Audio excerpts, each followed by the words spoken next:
After the divorce, my ex-husband claimed the $10 million mansion and flung his wedding invitation to his mistress at me. My mother smiled calmly and said, "Go, my daughter. Mom will put on a grand performance." Can you even imagine? One moment, the ink still wet on my divorce papers, and the next, the man I loved more than life itself, the man I poured everything into.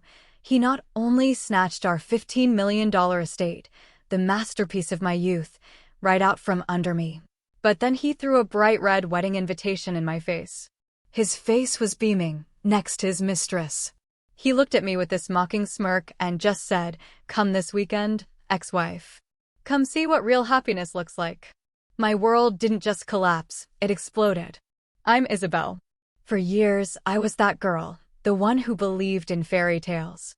I met Ethan, a media executive, and it felt like destiny. He painted this dazzling picture of our future, and I, naive fool that I was, believed every single brushstroke.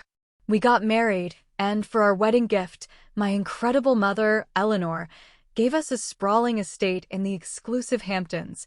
We called it the Haven.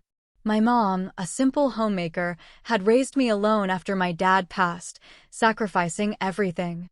I knew she'd invested every last penny into that house, and because of that, it meant the world to me. I spent 3 years of my life, my passion, personally designing and overseeing every single detail of its construction. It was my heart poured into bricks and mortar, a monument to my love for my mother and my dream of a happy home with Ethan. But that paradise? It was a ticking time bomb. The moment the estate was finished and appraised at $15 million, Ethan changed. The coldness started creeping in. Late nights, distant stares. And then, my mother-in-law, Mrs. Dorothy Hayes, who'd always looked down on me for not being good enough for their family, moved in. She turned my home into her personal playground, making me her unpaid servant, constantly tearing me down. But the ultimate betrayal, the true cruelty, came from Ethan himself. About 2 months ago, he came home, looking utterly distressed. He claimed his media company was on the brink of collapse, desperately needing a huge loan to avoid bankruptcy. He pleaded with me, tears welling in his eyes, holding my hands, swearing this house was the only thing that could save him. "Isabel, help me just this once," he begged. "If we get through this, I will make it all up to you. This house is yours. I just need to put it solely in my name for the loan application. I would never take it from you." How could I, a wife who loved and blindly trusted him, watch him sink? I didn't hesitate. The very next day, he took me to a notary. There was a thick stack of documents. He pointed to where I should sign, reassuring me it was just a collateral guarantee agreement, a necessary step for the bank loan. Consumed with worry, trusting him completely, I signed. I didn't read every single page. That was my fatal mistake. I didn't know that hidden among those dozens of pages, he'd cleverly slipped in an interspousal transfer deed. My signature, dashed off in a haze of emotional turmoil, effectively stripped me of the masterpiece I'd poured my soul into. Once he had what he wanted, his true nature emerged. No more worried expressions. He came home, not alone, but with Chloe, an influencer I'd vaguely suspected was his mistress. Right in front of me and his mother, he casually declared, "I want a divorce." And Mrs. Hayes? She didn't look shocked. She smiled. A sickening, satisfied smile. It was all a charade. The company crisis? A lie. A wicked plot to steal the house. He sneered, "Look at you. Always stuck at home. You're so plain and boring. You don't fit into my world anymore. Chloe is my kind of woman." I was paralyzed. In a single afternoon, I'd lost everything. The husband I adored, the home I'd built, my entire faith in love. They threw me out with just an old suitcase and a shattered heart. And to rub salt in the wound, he pulled that wedding invitation from his pocket, tossing it at my feet. "Oh, I almost forgot," he said, a devilish grin on his face. "This weekend, Chloe and I are getting married right here on this estate. Come and congratulate us. Come and see what kind of woman is worthy of me and this house." I stood there, under the scorching summer sun, tears streaming, feeling the most extreme humiliation, helplessness, and despair. I had nowhere to go. I could only drag my heavy suitcase back to my mother's small city apartment. Seeing me in such a pathetic state, my mom didn't ask much. She just hugged me silently. Crying, I told her everything. Ethan's betrayal, the wicked plot to steal the estate. I showed her the invitation, the proof of my humiliation. I expected her to cry with me, to rage, to curse that traitor. But she didn't. She looked at the invitation in silence, and then, this enigmatic, inscrutable cold smile appeared on her lips. A smile I'd never seen before. "They're getting married at the Haven?" she asked, her voice strangely calm. "Good. Very good." I stared at her, astonished. "Mom, how can you say that?" She put down the invitation, patted my shoulder lightly. Her eyes, usually so gentle, now held a sharp, calculating glint I'd never noticed. "Don't cry, honey," she said firmly. "Make yourself beautiful. Choose your most spectacular dress and go. Mom's going to show you a magnificent performance." A magnificent performance. But her enigmatic smile, far from comforting me, left me even more confused. My world had just crashed down. I'd lost the husband I loved, the house I'd poured my soul into, and I was humiliated to my core. How could she be so calm? How could she smile at my tragedy? "Mom," I sobbed, leaning into her shoulder, "it's all over. I have nothing. He even took the house you gave me. I'm useless. I couldn't protect it." I thought she'd comfort me, tell me possessions don't matter. But instead, she just patted my back and helped me sit down. She looked me straight in the eye, her tender gaze now sharp, intense. "Isabel," she said, her voice no longer a loving mother's, but one completely in control. "Lift your head. Tears solve nothing. The one who should be crying now is not you, but that traitor." She went to the kitchen, prepared a cup of hot herbal tea. The warmth spread through my hands, but it couldn't thaw my frozen heart. I stared blankly at the white wall. My mind was empty. Only Ethan and Chloe's smiling faces on that invitation, and his cruel words, "Come see what real happiness looks like," echoed in my head. Mom sat across from me, watching silently. Her look wasn't pity, but patience, as if waiting for me to calm down. After a long while, when my sobs subsided, she spoke slowly. "Isabel, have you ever wondered why I always hid my past? Why I told people I was a simple homemaker, living off the small pension your father left?" I looked at her, confused. "No, I never wondered. I always believed it. I thought you struggled your whole life to raise me, and that the estate was everything you had." My mother sighed slightly. She walked to an old wooden cabinet in the corner, opened a locked drawer, and pulled out a dark red lacquer box, marked by time. She placed it on the table, carefully opening it. Inside weren't jewels or money, but old black and white photos and yellowed notebooks. "This is the real me," she said calmly.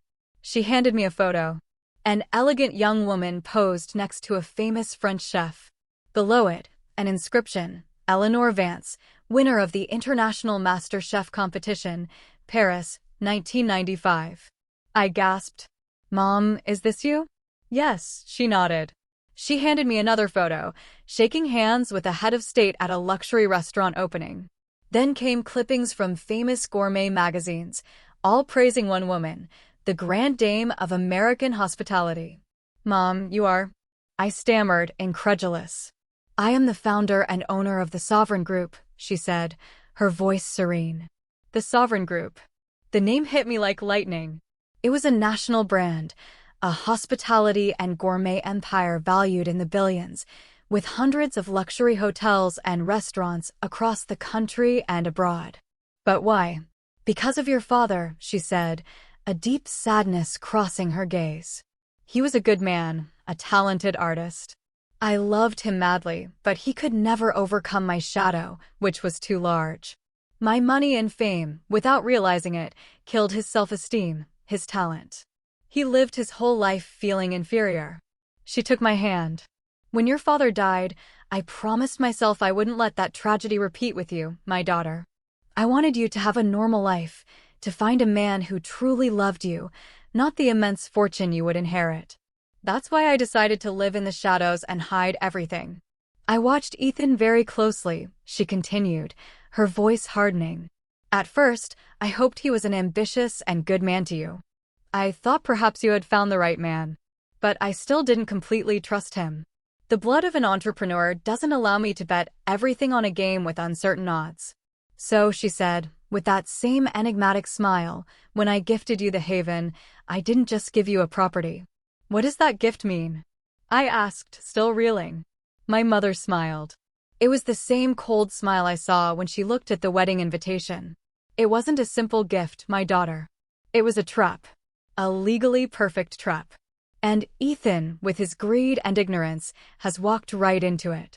Saying this, she pulled another folder from the box, bound in dark blue leather that looked brand new. Your real wedding gift is here. I took the folder from her trembling hands. It felt strangely heavy, not just from the paper, but from the secret I was about to discover. My mother's glorious past, the Sovereign Group empire, all of it already exceeded my wildest imagination. And now my wedding gift concealed another secret, a trap. I opened the cover. The first thing my eyes saw was the phrase, "Conditional deed of gift of real property." Conditional deed of gift, I murmured, understanding nothing. Exactly, my mother said, her voice now like an experienced attorney. When I decided to gift you the estate, I had the best legal team at the Sovereign Group draft this contract. It's not a normal deed of gift, my daughter. She pointed to a clause printed in small print, but carefully underlined. I squinted and read, Clause 3.2, Contract Efficacy. The efficacy of this deed of gift and the property rights of the donees, Isabel and Ethan Hayes, shall only be recognized as long as both parties maintain a valid marital relationship evidenced by a legal marriage certificate and live together as a unified couple. I read the clause over and over. Then, an astonishing realization began to dawn in my mind. Mom, what does this mean? It means, my mother explained clearly, that the ownership of the estate is directly tied to your marital status. As long as you are husband and wife, the house is yours. But the moment the marriage is legally dissolved by divorce, this deed of gift is automatically voided, and the property immediately reverts to its original owner, me. The world seemed to spin. A perfect legal trap. A move even the most cunning person couldn't have foreseen. But he already tricked me into signing the deed over to him. Mom, I said, still worried, what good does that do? My mother scoffed. He's just a mid-level media executive. How could he possibly outsmart my legal team? Those papers he made you sign, whether they are a deed of transfer or a property agreement, are legally considered secondary transactions derived from the original contract. To put it simply, my mother said, Ethan's claim of ownership grew from the root of the contract I gave you.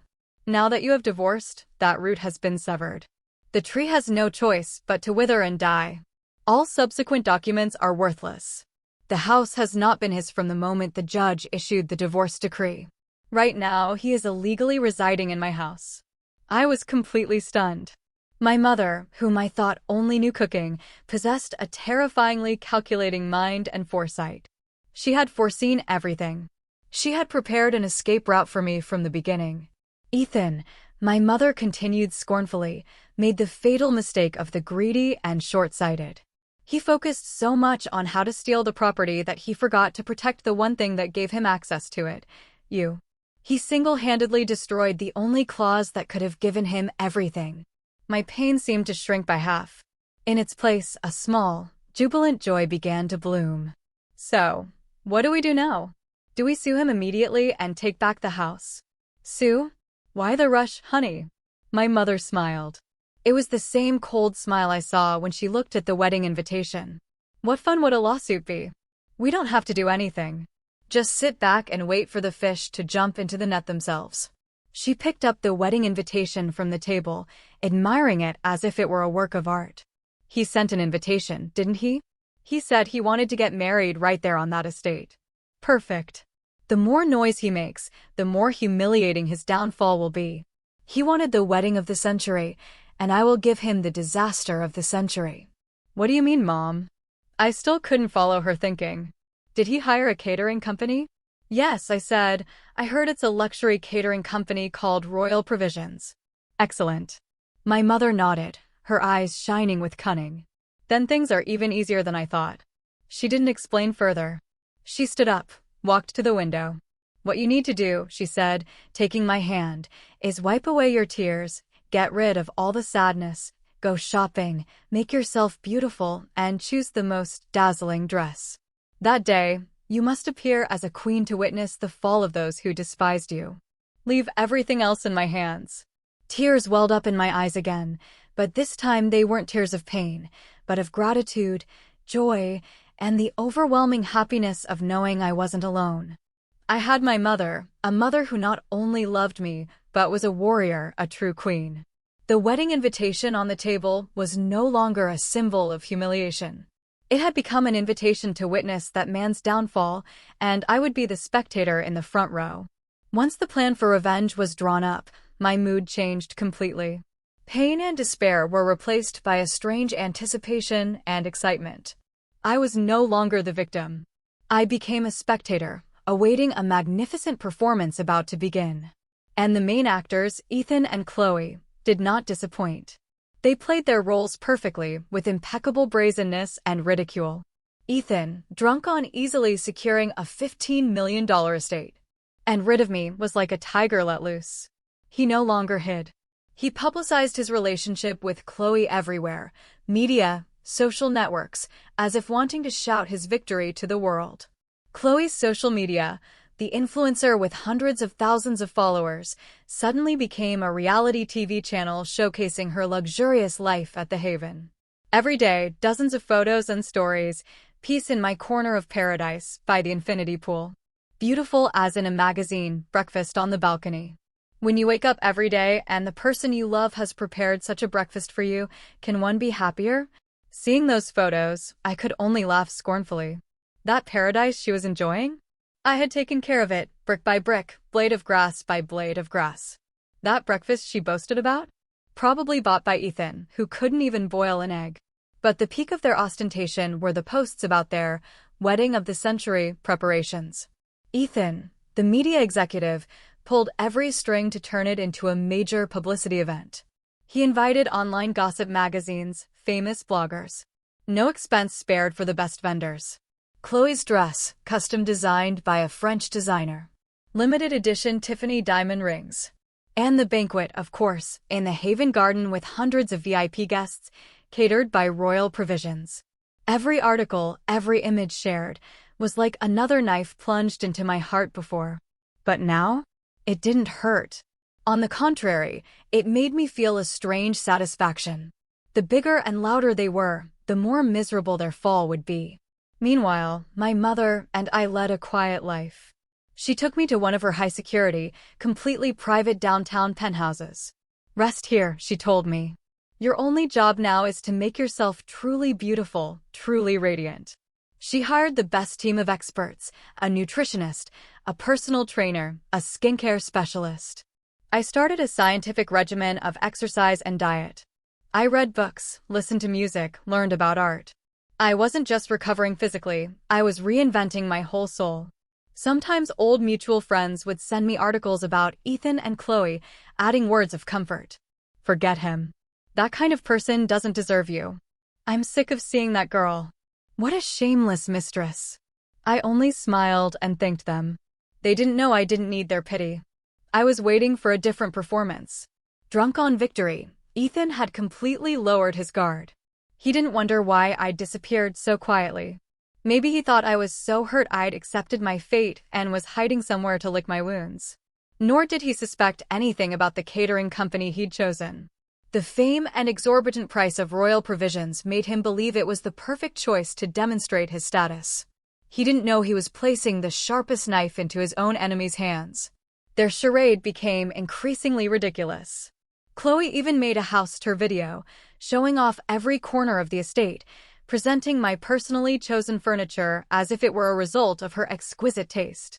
In the comments, thousands praised her, but some of my friends, who had visited, recognized the truth.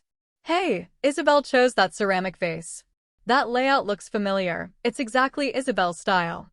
But those comments were quickly deleted. They wanted to erase all trace of me, to act as if I had never existed in that house. But they didn't know that the soul of this estate, and the soul of the performance about to begin, were in someone else's hands. The offices of Royal Provisions were on the top floor of a luxury building in Manhattan. Ethan and Chloe entered with their heads held high, like very important clients. They were led to a private meeting room with glass walls offering city views. A middle-aged woman in an impeccable black suit, hair neatly pulled back, entered. It was Miss Davis, the operations director of Royal Provisions, and one of my mother's most competent right-hand people. Mr. Hayes, Miss Thompson. Good morning, Miss Davis smiled professionally. It is a great honor for us to serve at your wedding of the century. Good morning, Miss Davis, Ethan said smugly, shaking her hand. You know Royal Provisions' reputation. My wedding must be the best in everything, the most perfect. Money is no object. Of course, Miss Davis nodded. That's our motto. What are your ideas for the banquet menu? Chloe, quiet until now, opened her mouth in a saccharine voice. I'm not really into rustic American cuisine. I'm more accustomed to international dishes. The menu has to be truly luxurious, full of things like Alaskan king crab, Wagyu beef, French foie gras. I'm not used to low-class, heavy food like chitlins or Brunswick stew. She glanced sideways at Ethan, a veiled message about me, his rustic ex-wife. Ethan nodded approvingly. That's right. My Chloe has very refined taste. Miss Davis, prepare the most exclusive menu. My guests are all people of status. We cannot disappoint them. Miss Davis only smiled meaningfully. She noted all their requests. Yes, understood. I promise we will prepare a special menu that will give you and all your guests an unforgettable gastronomic experience. After bidding farewell, Miss Davis immediately made a call. Madam Chairwoman, the fish has bitten. On the other end of the line, my mother, Eleanor, was sitting in her study, sipping tea. She smiled slightly. Good. Proceed according to plan. Tell the kitchen team to prepare the menu in the most special way. Yes, understood. But, Madam Chairwoman, Miss Davis hesitated. Won't this affect Royal Provisions' reputation? Reputation? My mother laughed. What is the reputation of a subsidiary compared to the honor of my daughter? Besides, this is not destruction. It is a culinary art performance. We're going to teach them what the truth tastes like. And so, a detailed plan was elaborated. My mother, the grand dame of American hospitality, personally drafted the secret menu. She didn't need to be present, but all her orders were transmitted and executed. Absolutely. She called the most talented chef in the Sovereign Group chain, a master of traditional Southern cuisine capable of turning the humblest dish into a work of art. Your mission this time, she told him, is not to make it taste good, but to make it taste very authentic, the flavor of lies, and the flavor of the bill coming due. All preparations were carried out in secret. Ethan and Chloe remained convinced they would have a royal banquet. A few days before the wedding, Royal Provisions sent them a fake menu full of bombastic names in French, seared foie gras with fig sauce, baked lobster thermidor. They nodded contentedly, unaware that behind those names hid a completely different truth. They were too intoxicated by victory, too arrogant to have the slightest caution. They didn't know that this arrogance was turning them into puppets in my mother's hands. In the days following that fateful meeting, my world shifted. I no longer spent nights crying or woke up to emptiness. The pain was still there, a deep wound, but it no longer dominated me. In its place, a new feeling burned, a flame that had risen from the ashes of betrayal, determination. I wasn't Isabel, the weak, abandoned wife. I was slowly becoming the daughter of Eleanor Vance, a woman who would never let anyone else decide her fate. My mother had given me not just a plan, but something much more important. She'd given me back my self-esteem. Don't waste your tears on someone who doesn't deserve them, my daughter, she told me. Instead of crying, turn the pain into strength. Stand up, hold your head high, and show the world that without him, you are 10,000 times better off. And that is exactly what I did. I began a transformation, a reinvention of myself, both inside and out. My mother's luxurious penthouse became my personal training center. Every morning, instead of curling up under covers, I was up at 5 a.m. practicing yoga with my mom on the terrace, breathing in fresh city air, feeling new energy. Afterward, An hour in the private gym with the best trainer. Every drop of sweat not only restored my figure, but also washed away worries and bitterness. My diet changed completely. Mom, with her expert gastronomic knowledge, designed a nutritious plan that not only helped my health, but improved my skin and figure. I learned to care for my body, to love myself again, something I'd completely forgotten for 3 years. But the biggest change wasn't physical, it was mental. My mother gave me no time to wallow in negative thoughts. She took me to art exhibitions, classical music concerts. She introduced me to her friends, successful businesswomen, talented artists. I came into contact with a completely different world, a world of knowledge, creativity, and strong, independent women. I listened to their stories, learned from their experiences, and slowly realized that a woman's world cannot revolve solely around one man. It was a much wider, more colorful world. Then, my mother took me to her best friend, the famous fashion designer, Mrs. Montgomery. "Eliza," she said, "help this child find herself again. Create an outfit that transforms her from Cinderella to a true queen." Mrs. Montgomery looked at me with the piercing gaze of an artist. She didn't ask about my past. She simply observed my gaze, my walk, even how I sat. "Eleanor," she said, "don't worry. This child is not Cinderella. She has always been a princess. She just momentarily forgot where she left her crown." For the next week, I spent most of my time in Mrs. Montgomery's studio. She didn't just try dresses on me. She taught me about style, about how to combine outfits, about the language of fashion. She told me that clothes aren't just to cover the body. They're a statement of who you are. "Choose a color that tells your story right now," she said. And I chose ruby red, the color of power, charm, passion, and vengeance.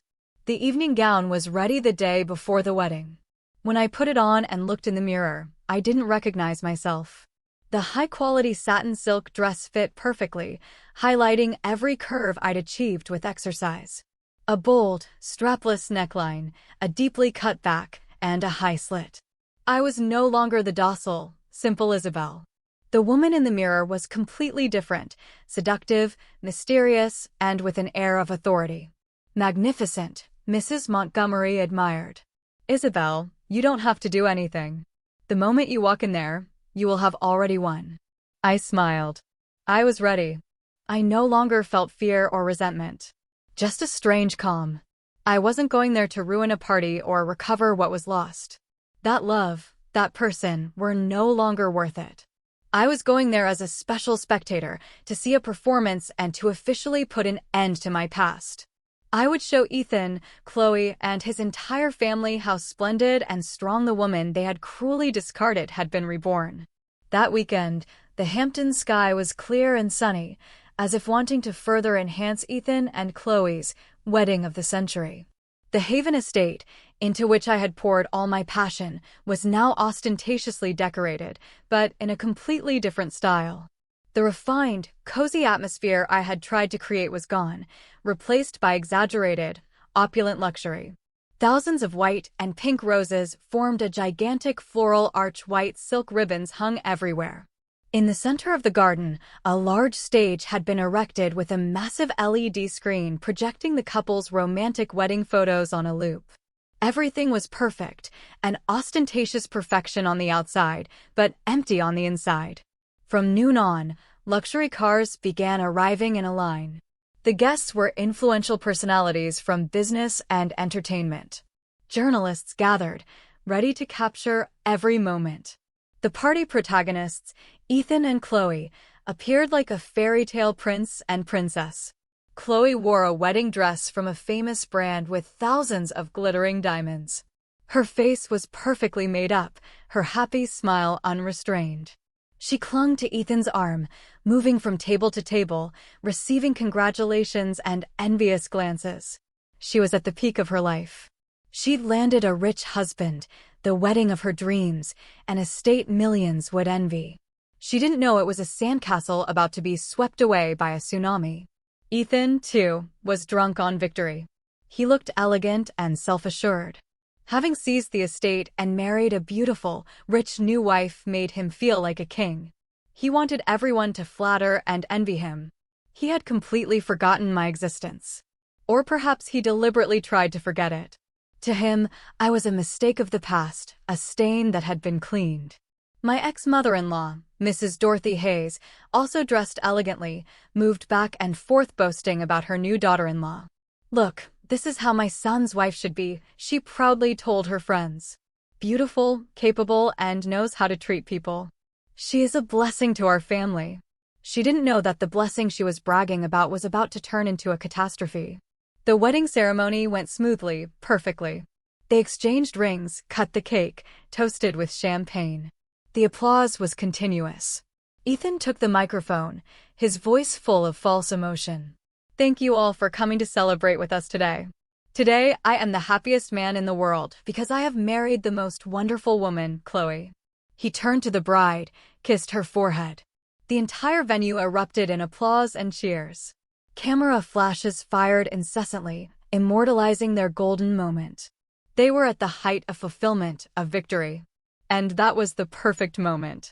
Then the master of ceremonies announced, "And now, ladies and gentlemen, raise your glasses and prepare to enjoy the royal banquet prepared by the best catering company in New York, Royal Provisions." That was the signal. I, who until now had been sitting quietly in the parked car outside, observing everything in secret, smiled slightly. Their performance was over. Now it was time for my mother's show to begin. Following orders, dozens of waiters in white uniforms slowly emerged from the kitchen, respectfully carrying trays of food covered with silver lids. Everyone was expectant. What delicacies would be served at such a luxurious wedding? Lobster? Filet mignon? Something exotic? Ethan and Chloe looked on, satisfied smiles still on their lips. They were ready for admiration and praise. The silver lids were lifted in unison. But what appeared beneath was neither lobster nor Wagyu beef. The luxurious banquet space was suddenly filled with a very characteristic, intense, earthy aroma, completely out of place in that setting. It was the pungent odor of spicy Brunswick stew, accompanied by deep-fried chitlins. The instant the silver lids were lifted, the luxurious garden fell into stunned silence. The melodic background music became incongruous, laughter died away. Hundreds of guests, dressed in elegant evening gowns and tuxedos, looked with indescribable expressions at the dishes. No red Alaskan king crabs, no fragrant grilled Wagyu, no rich French foie gras. Instead, before them lay the most rustic dishes one could imagine, dishes they probably never imagined seeing at a wedding of the century. On white English porcelain plates with delicate gold rims, artful presentations of Brunswick stew and carefully arranged pieces of deep-fried chitlins, quintessential street food dishes, were respectfully served. But what caused the strongest impression, what seized everyone's sense of smell, was the stew itself, a potent, heavy dish, its characteristic odor permeating the air. For gourmets, it was an aroma representing the southern soul. But in such a luxurious wedding hall, it was an olfactory disaster. The intense smell of the chitlins ruthlessly made its way into every corner of the garden, mixing with the ladies' Chanel No. 5 perfume to create the strangest combination of scents in the world. After a few seconds of stupefaction, guests began to look at each other. What were initially whispers began to turn into a growing murmur. "What? What is this? Chitlins? Am I seeing this right? My God, what is that terrible smell?" Some ladies, accustomed to immaculate environments, wrinkled their faces in disgust, covering their noses. Even the journalists invited to write complimentary articles were left open-mouthed, cameras in hand, unsure whether to take photos. This was not a simple accident. It was a humiliation, elaborately and artistically orchestrated. The first to collapse was the bride, Chloe. She was standing on the stage, a happy smile still on her lips. But when the intense smell reached her nose and she looked down to see the deep-fried chitlins respectfully served, her smile froze. Her perfectly made-up face went from red to pale, then colorless. She was the influencer who had always built a refined, high-class image. She always boasted about dining at Michelin-starred restaurants, saying she couldn't eat low-class food. And now, on the most important day of her life, under hundreds of cameras and the eyes of her peers, She had to face a banquet full of Brunswick stew and chitlins. A wave of extreme shame and embarrassment washed over her. She felt like she had been stripped naked and mocked mercilessly. "Ethan, Ethan." She turned to him, her voice cracking. "What? What is happening?" But Ethan was in no mood to comfort her. He too was stunned. His attractive face was now red with anger and humiliation.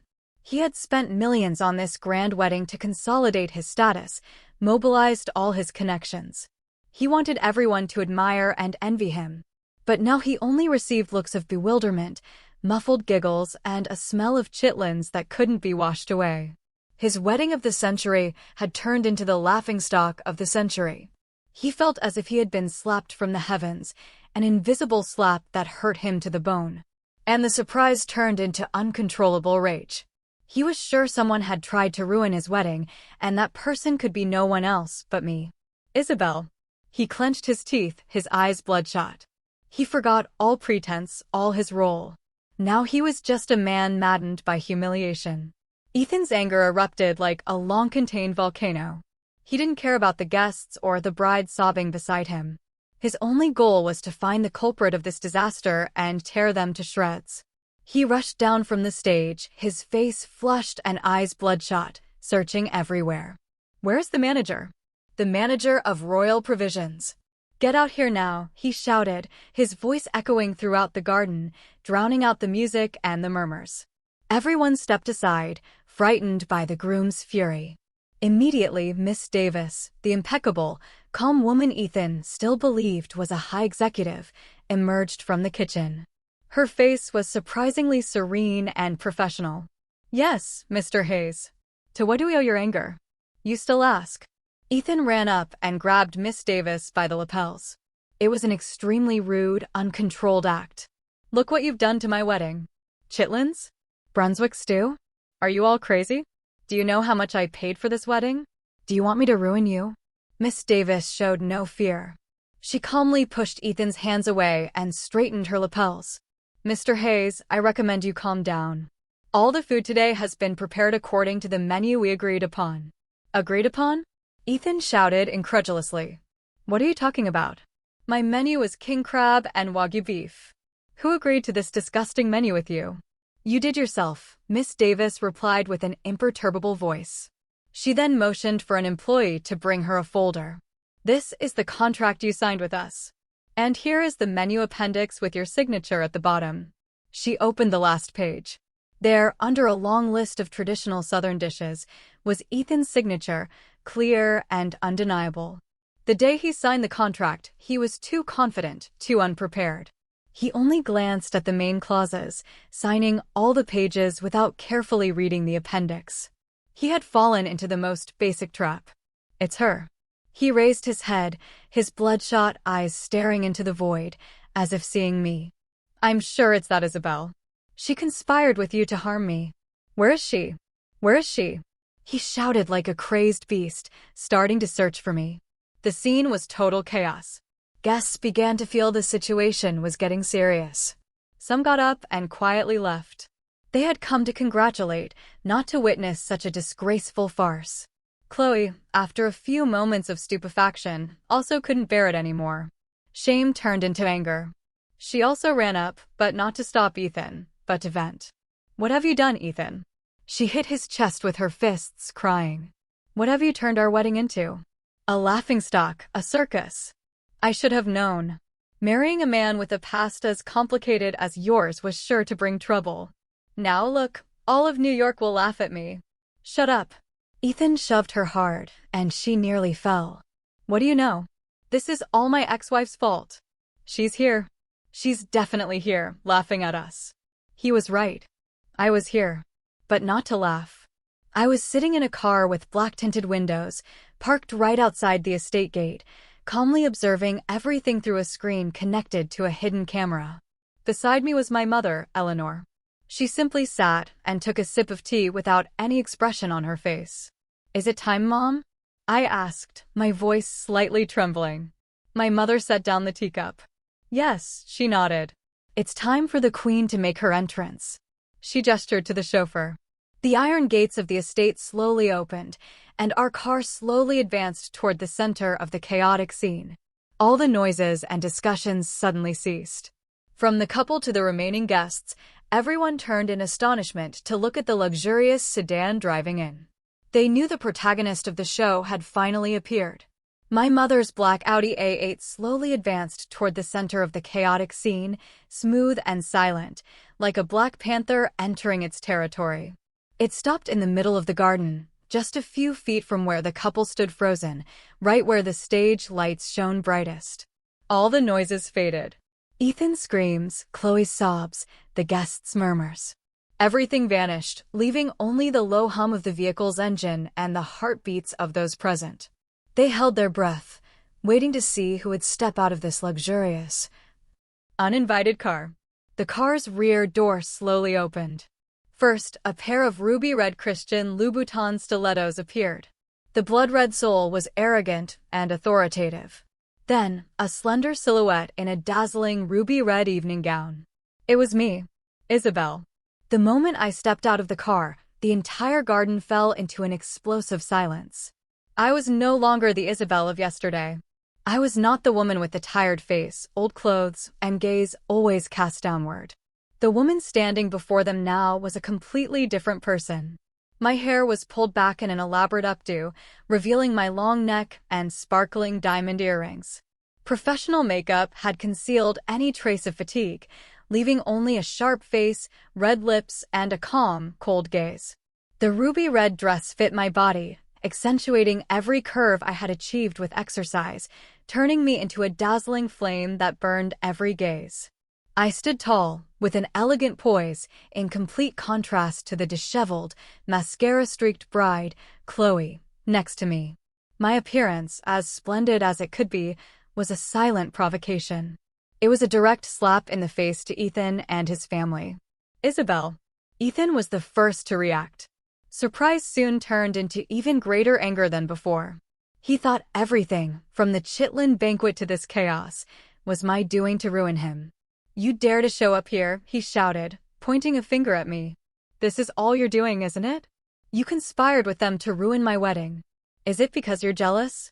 He lunged at me like a crazed beast, but he was easily stopped by my mother's robust, black-suited chauffeur. "Let me go.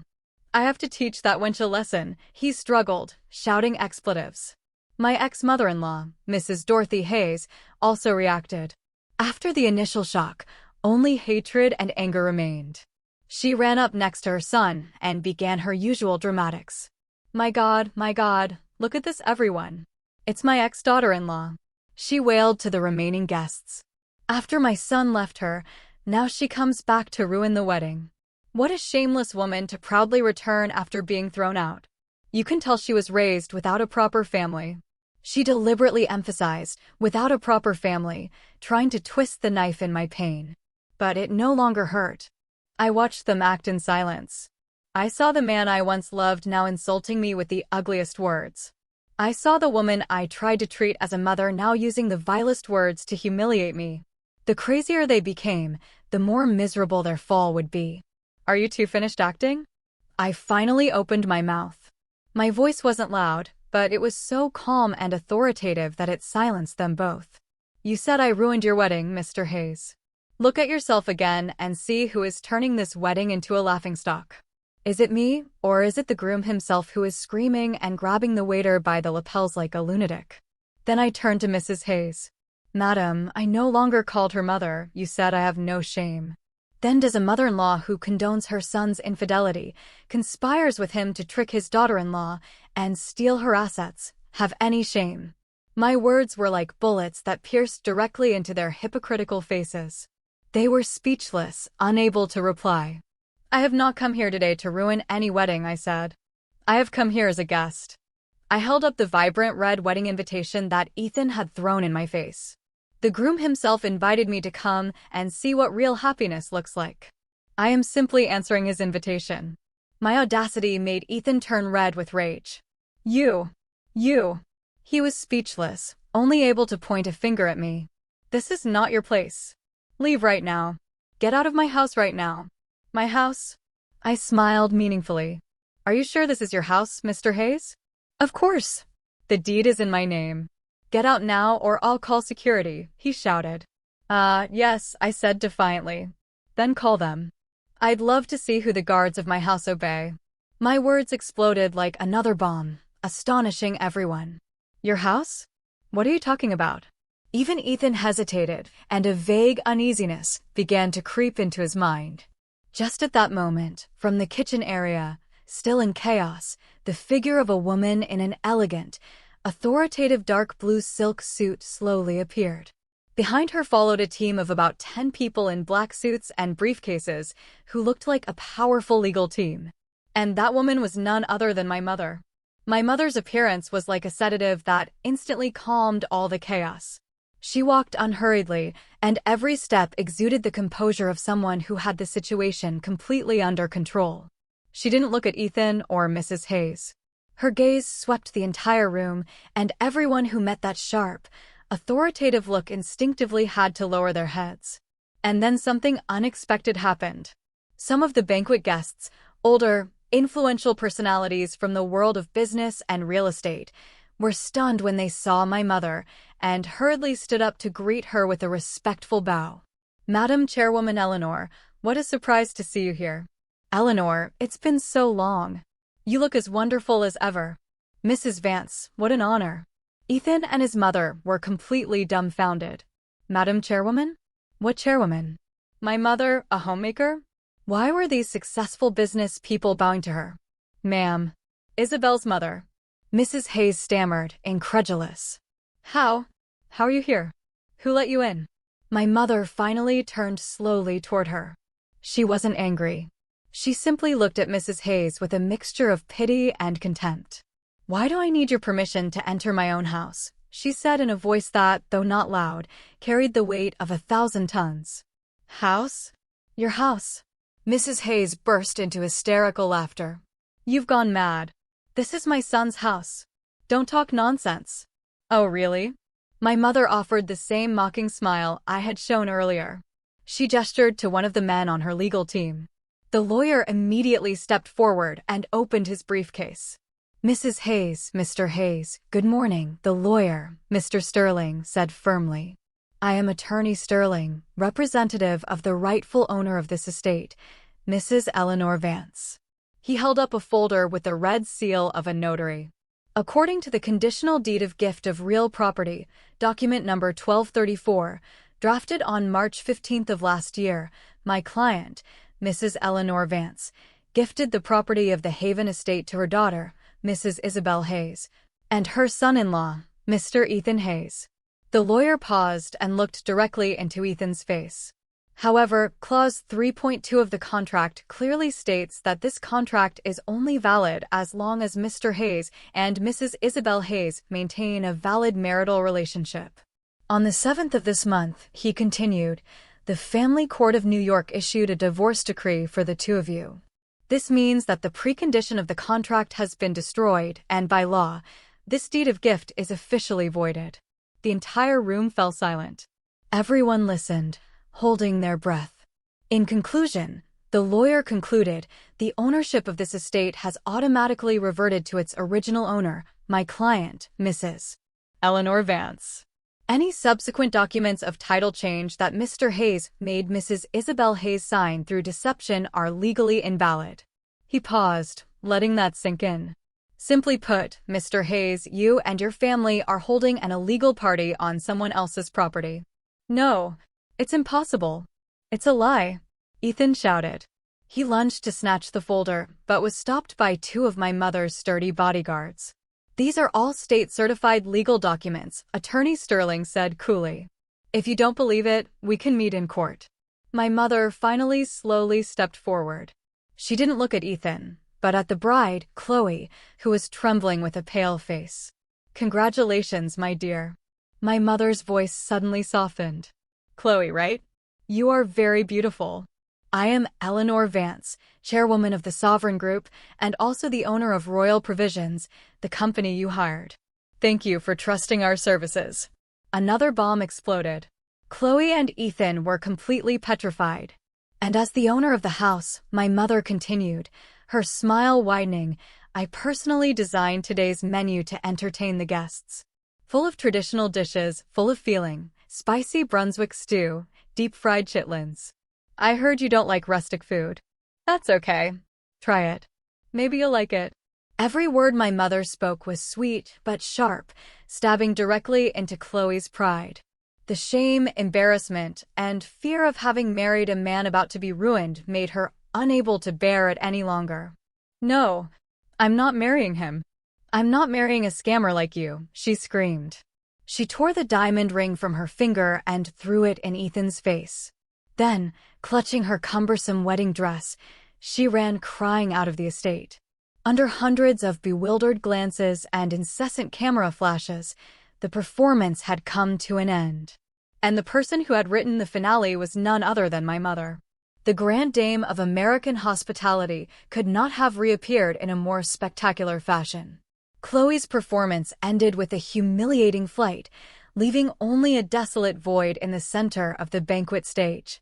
The bride had fled, the dream of a wealthy family had vanished like smoke. And the day's protagonist, the groom, was now just a miserable failure. Ethan remained motionless, stunned amidst the wreckage of his deception. The red mark of the diamond ring Chloe had thrown was still visible on his cheek. He no longer shouted or raged. He simply stared with lost eyes at the shadow of the bride who had just fled. Then he looked down at the plates of chitlins, still giving off their penetrating odor, and finally looked at my mother and me, who stood on the winning side. Probably even at that moment, he couldn't believe that all of this was real, a truth so hard and miserable that had fallen upon him in less than an hour. But my mother had no intention of giving him more time to digest the truth. She had laid the trap, she had waited, and now it was time to collect the net. She didn't want the show to end halfway. She wanted a complete finale, a lesson that those who had tried to trample her daughter would not forget for the rest of their lives. After allowing the guests a few seconds to recover after the bride's scene, Attorney Sterling spoke again. His voice was cold and firm, without the slightest emotion, like a judge reading the final sentence. "Mr. Hayes," he said, looking directly at the stunned man, "I reiterate once again, in accordance with the provisions of the Civil Code and the certified conditional deed of gift, from the moment the divorce decree between you and Mrs. Isabel Hayes became effective, the deed of gift for the Haven estate was officially voided." He held up the folder once more, as if to emphasize the irrefutability of its legal effect. "This means that all rights of ownership, use, and disposal of this property have automatically been transferred back to its original owner, our client, Mrs. Eleanor Vance. Any act of occupation and use of this address by you and your family after the date of the divorce is an illegal act." Every word from the lawyer was like a hammer blow to the minds of Ethan and his mother. Mrs. Hayes, who had collapsed onto a bench, finally reacted. She staggered up and pointed a finger at my mother. "It's a lie. You are all scammers," she screamed hoarsely. "This house belongs to my son. We have the transfer papers. Isabel signed. You have no right." My mother only looked at her with pity. "Mrs. Hayes," she said calmly, "ignorance of the law is not an excuse to exempt you from guilt. Those papers your son tricked my daughter into signing only have value if his ownership of this house is legitimate. But unfortunately, the moment he decided to divorce my daughter, he himself voided that ownership." She approached and looked her directly in the eye. "You were always very proud of your son, weren't you? You thought he was clever, talented, that he could calculate everything. But look, because of a little greed and myopia, he has become a fool and nobody. Are you still proud of him?" My mother's words were like the final thrust that completely pierced Mrs. Hayes's pride. She was speechless, trembling from head to toe. She realized that everything had been a trap, a perfect trap that she and her son had willingly walked into. Attorney Sterling spoke again. His voice became extremely severe.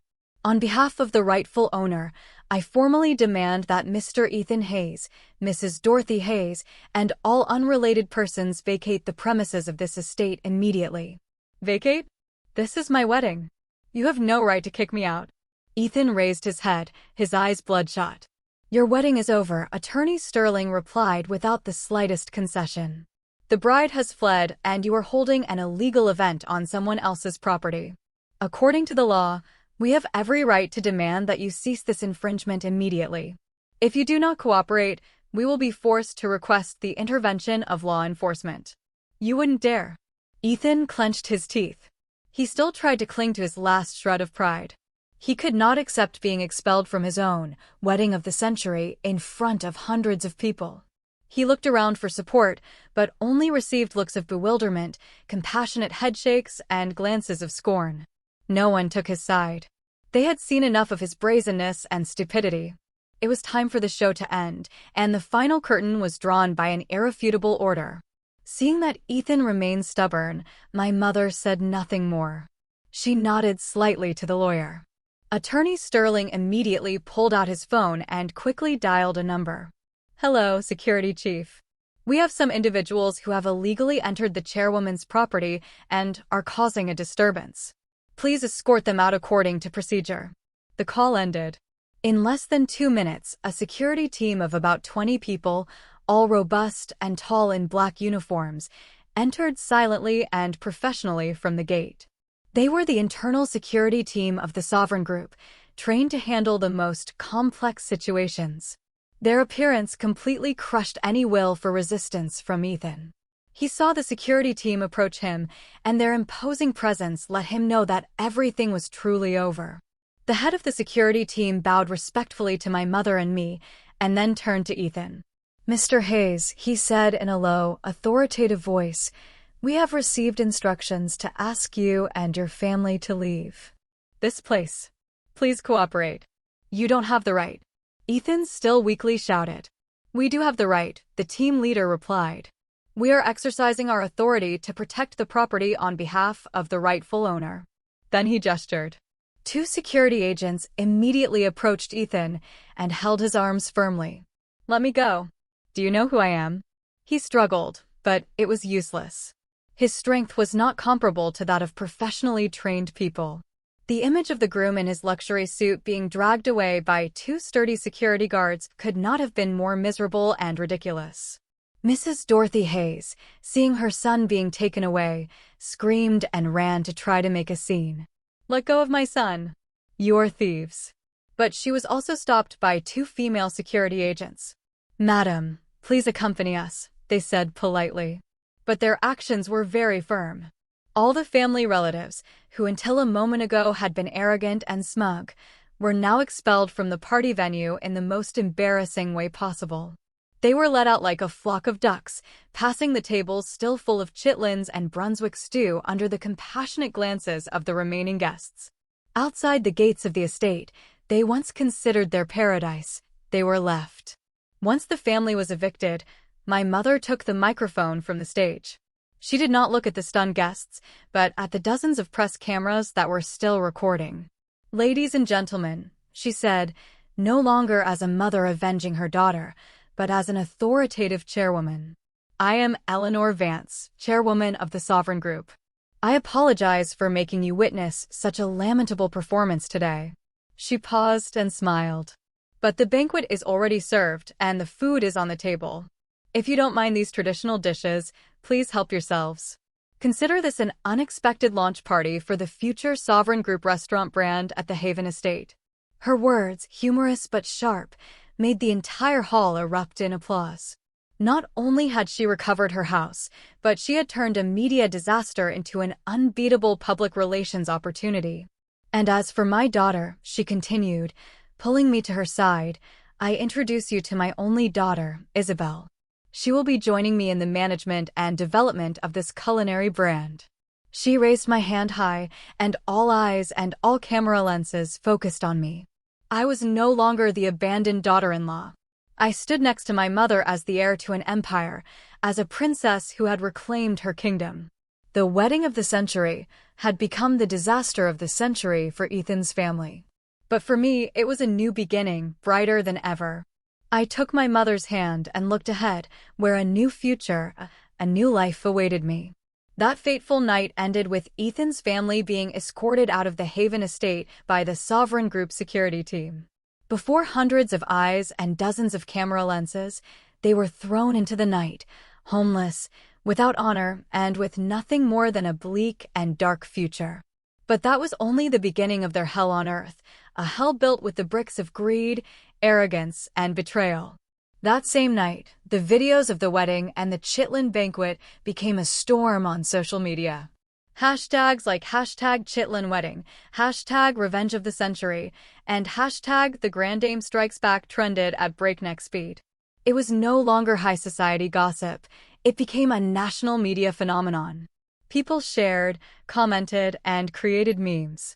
Ethan's anger-distorted face, Chloe's pale face of shame, and especially the image of the luxurious plates of Brunswick stew and chitlins on the tables of a multi-million-dollar banquet became immortal memes. The next morning, before the sun fully rose, the real earthquake began.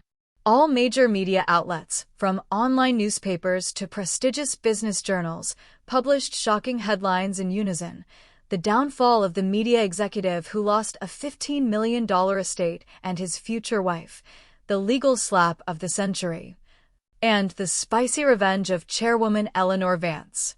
And from dream wedding to Chitlin disaster, the bitter end of a greedy traitor.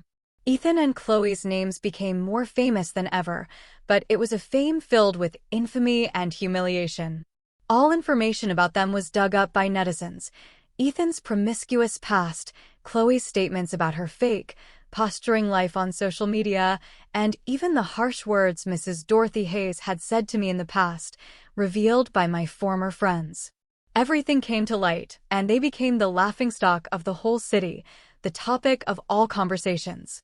For Chloe, the influencer who lived on image and public acclaim, this was a fatal blow, a death sentence for her fake life career.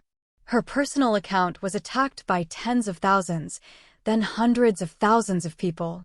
Not only did they insult her, but they used precisely that rustic food to scorn her. Did you eat chitlins today, sweetie? A mistress gets chitlins and a scammer husband. Let's see if you learn not to despise good food now, you phony. The fashion and cosmetic brands that had signed advertising contracts with her unanimously announced the cessation of collaboration, not wanting their brand image tainted by this embarrassing scandal. Unable to bear the humiliation, she closed all her social media accounts and did not dare to leave her house. The dream of becoming the daughter-in-law of a wealthy family was shattered. Her influencer career vanished, and in its place only remained a stain that would haunt her for life. The nickname, the Chitlin Snob. But the ones who had to bear the most direct and heavy consequences were Ethan and his family. Expelled from the estate, they had nowhere to go. They had to temporarily stay in an old, cramped apartment of barely 400 square feet, the same one Mrs. Hayes had previously criticized as a rat hole not fitting their status. The harsh contrast between a $15 million estate and an old apartment, between a life of luxury and a miserable reality, was terrible mental torture. But even that temporary peace didn't last long. The media company where Ethan was an executive faced an unprecedented crisis after the scandal broke out. Large clients, sensitive to image, sent emails and called in unison to demand contract terminations.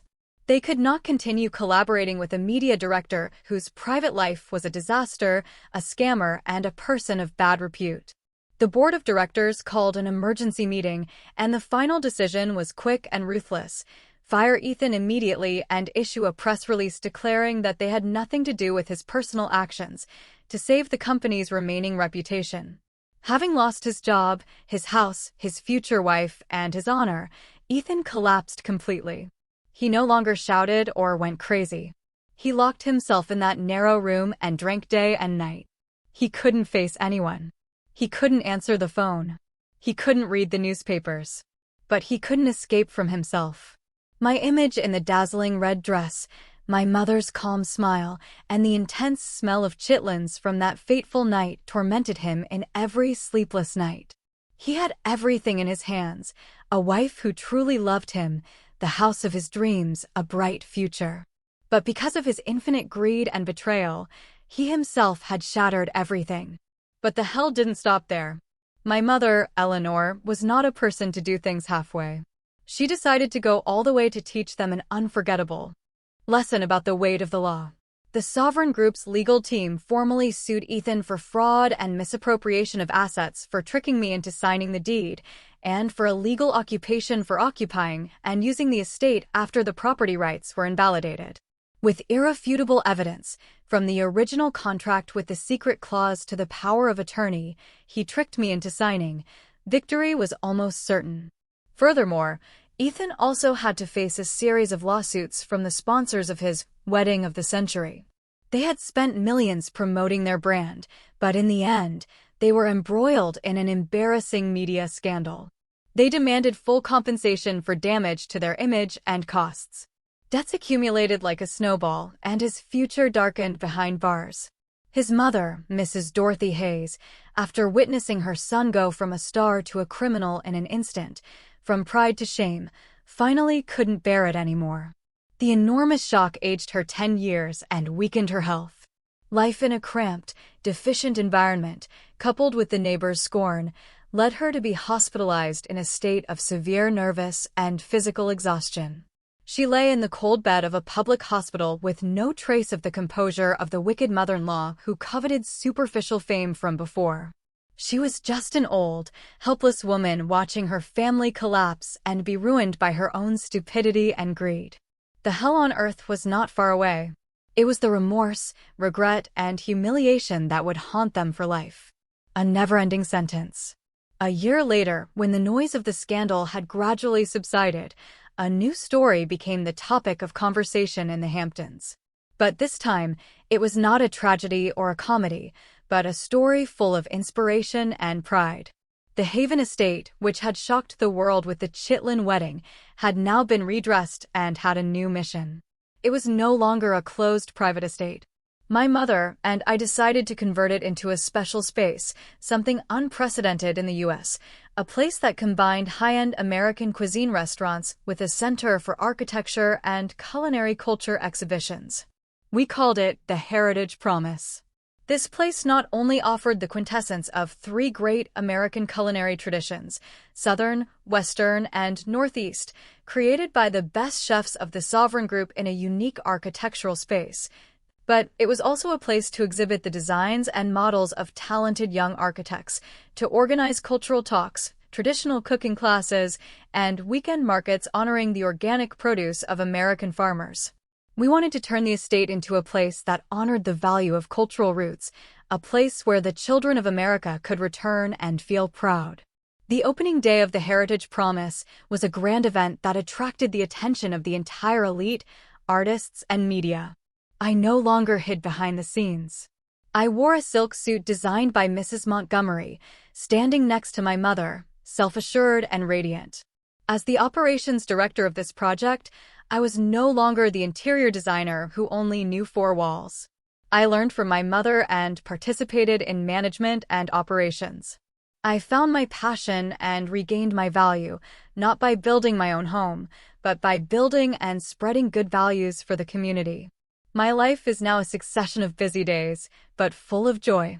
I found happiness in work, in the satisfied smiles of customers, in the admiring glances of young culture lovers.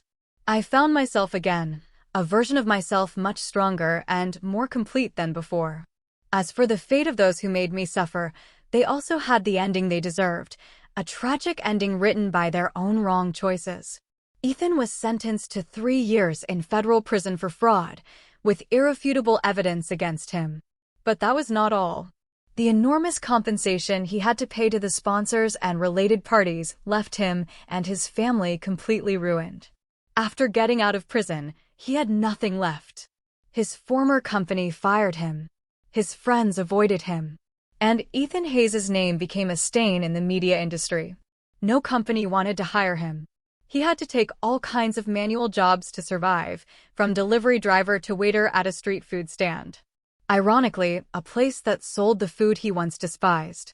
Sometimes people see him sitting quietly in a street corner after a hard day's work, staring with lost eyes at the illuminated building of the Heritage Promise.